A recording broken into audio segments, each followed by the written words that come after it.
এখানে যাইতে 10 মিনিট লাগতো, সেখানে ঘন্টার পর ঘন্টা আসছি। দেখেন না কি অবস্থা, যাওয়া তো অসুবিধাই হয়ে যাচ্ছে, সব হয়ে যাচ্ছে।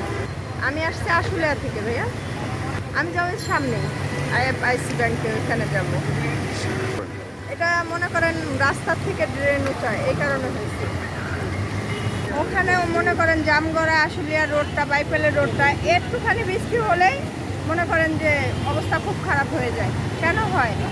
কারণ রাস্তার থেকে ড্রেন উঁচা, এই ড্রেনে পানিগুলো যাইতে পারে না, এই কারণে এগুলো। এই যে আমরা এই ময়লা পানিগুলো যে পাড়াইতেছি, এতে তো আমাদের ক্ষতি হইতেছে, বিভিন্ন রোগ।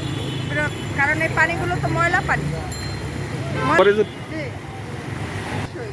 ময়লার কারণেই তো।